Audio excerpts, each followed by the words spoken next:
Emma, can I get you up here, please? Guys, Emma is an entrepreneur and a marketer by profession. She has recently founded a company called Become Dapper that's built around the importance of founder and executive and key player brands within the company. In the world we live in today, where online is so vital, there's such a huge role to be played by the founders and the executives in a company in raising the awareness and the profile of the business. And that's basically what Emma specializes in. So I'm going to let her talk about that. We're very keen to hear. Thanks so much for being here. Thank you, Lo.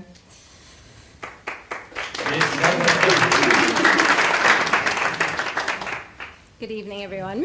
It's great to be here, and Lo and I have had many conversations about brands, so it's great to be sharing some of that with you tonight. But I'm sure you're wondering what the connection is between a strong personal brand and scaling. So let's take the next 10 minutes to find out. An authentic and honest brand narrative is fundamental today. Otherwise, you will simply be edited out. So you may have noticed the word today in the slide. And my question is this another trend, another fad? And the answer is probably not. So back in 1997, Tom Peters wrote an article titled, "The Brand Called You." And he said, "We are CEOs of our own company, Me Incorporated. Starting today, you are a brand." And I think as entrepreneurs scaling businesses, this is particularly relevant, which we'll dive into in just a minute. But before we do that, think about what the first thing you do when you meet someone. You typically stalk them, you probably Google them. But how often do you take the time to Google yourself? So if you could all take out your phones and just pop your name into Google.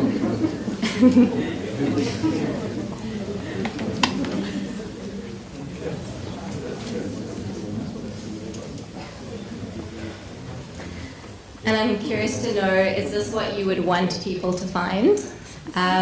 If you could just, I could have a show of hands. If there's something there you're like, oh, maybe not, maybe I'm going to go home and tweak that, or I'm going to figure out how to change those results. Everyone happy with their... Cool. So hopefully...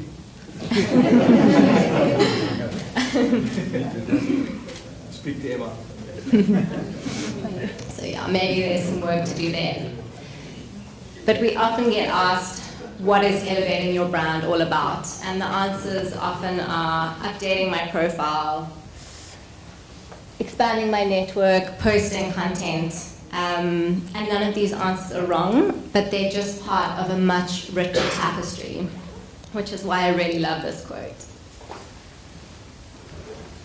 Your personal brand is what others say about you when you are not in the room. I think it's a great reminder of why your brand's so much more than LinkedIn. It's how you show up, it's how you connect with people, especially those close to you.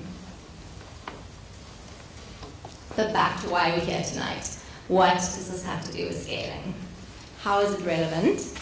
And how can you make it work for you? So for us, it's about a ripple effect. What can happen in your business with a strong brand?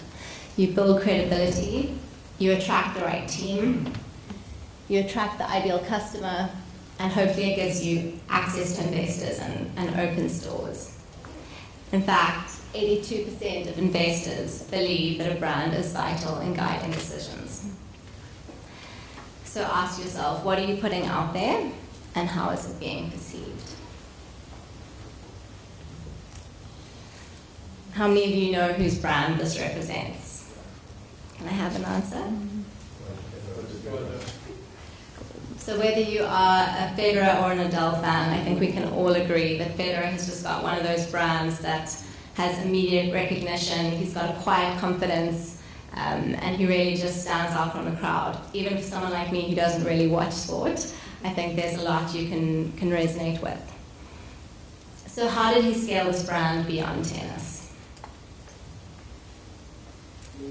Probably not like this. So back in his early career, he was accused of being racket smashing, bad attitude, ill-advised ponytail. And I think it's just such a reminder that what got you here won't get you there. So you really need to think about how can you be intentional with your brand, and how can you curate it in a way that's authentic, but that still is aligned to where you want to be. Just got a little story here to share. Can you please continue to play for 8-9 years to have Yes. that promise?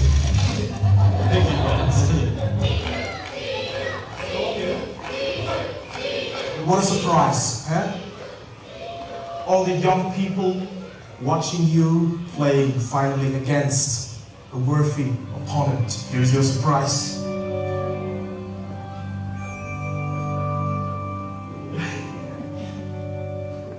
Zizou. Hi, I'm Mr. Federer. Nice to see you. Roger. Hey, nice to see you. Welcome to Switzerland. Thank you. We have a promise, right? We gotta play. Are you ready? Let's do it.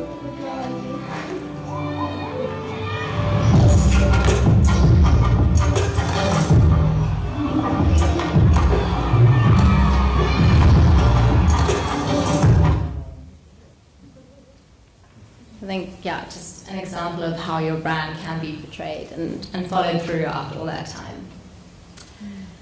So let's bring it home. Let's have a quick look at 3 Cape Town entrepreneurs I've had the privilege of working with on their brands and just kind of what stands out. So Helene Smuts from Credo Growth. She's got such a unique voice in the way she shares content. Lo, you all know. Lo, you have the most disciplined approach to content. I know, it's incredible. And Lavuyo Rani is just one of those guys who puts energy and enthusiasm into absolutely everything he does. So what is the secret to their success? There's a few things they have in common I've touched on. Quality content, they're consistent, they add value. But I think what really stands out for me is they each do it in their own way. So in a world where you can be anything, be yourself.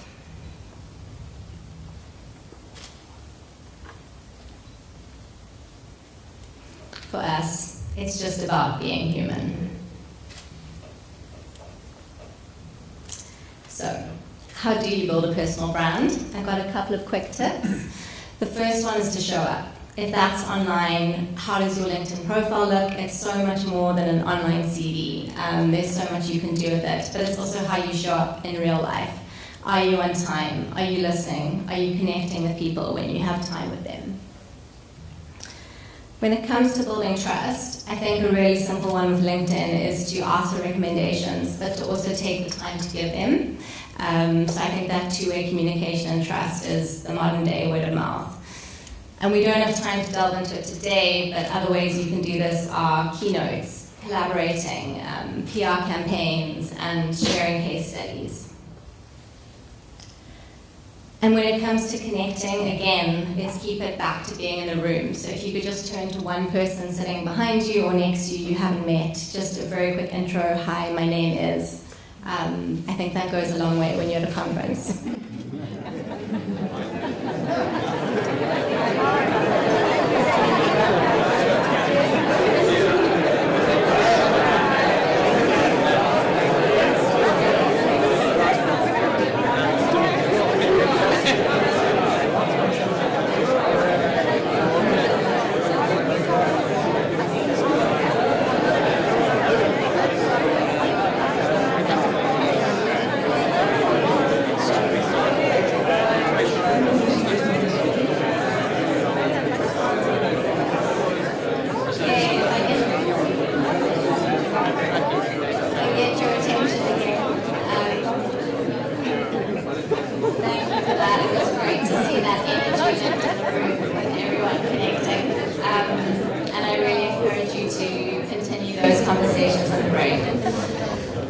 I think a few things that are just stand out for me, sort of takeaway points are, it's really not about who shouts the loudest.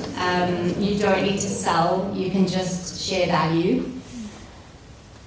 Take 10, don't procrastinate. If you spend more than 10 minutes creating a post, you're taking too long. And my favorite one is just wing it. Don't overthink it, the magic happens when you just get stuck in.